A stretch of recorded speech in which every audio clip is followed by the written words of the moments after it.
Hey everyone, it's Kit today, and I'm here to talk to you about why you should not hate pro timers.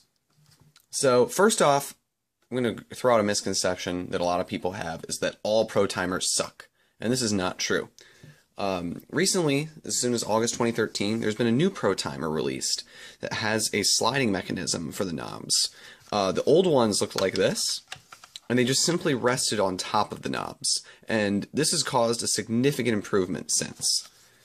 So before, putting these guys on the knobs, they just simply rested on it. You put them on, this could come up, it moved around on the knobs, and this is what ended up causing time resets for so many people, is that when you stop the timer, there's a lot of room for this to jostle around, and the battery comes loose for just long enough to lose all the memory.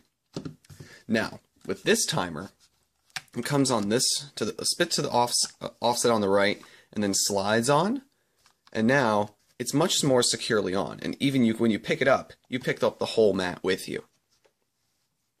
So as a result, these timers are significantly better.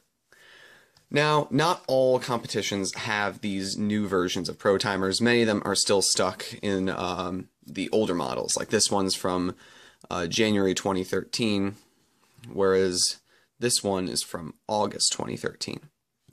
So if you do have to deal with an older model, there are ways, of course, that you can still do well with a pro timer. The first thing, of course, is to practice on a pro timer.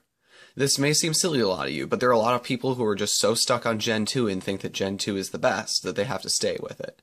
And this is not, in fact, really always the case. Pro timers, especially these old ones, aren't that great, but if you practice on them, you will not reset. And that's really what it comes down to, is that don't force yourself to use a Gen 2 because you think that you're going to, never reset, so that's better. It's better to practice being good with a pro timer at home so that when you go to a competition, you don't timer reset because you're not used to it.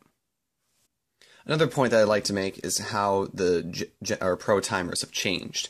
So this is the battery cover that goes on. It has a little cushion here to push in the battery. This is from the old one, and this is from the new one. You'll note that they made the this battery cover here a little bit deeper on the new version, and this is to help prevent the timer resets.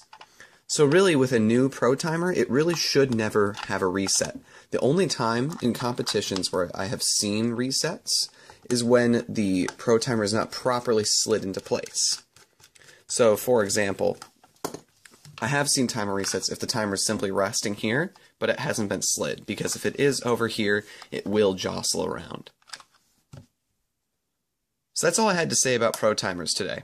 I hope this has convinced you a little bit that pro timers aren't the devil, and that it's safe to buy a pro timer now. If you want to get one to time yourself, don't feel like you have to stick with your Gen 2 or have to find an old Gen 2.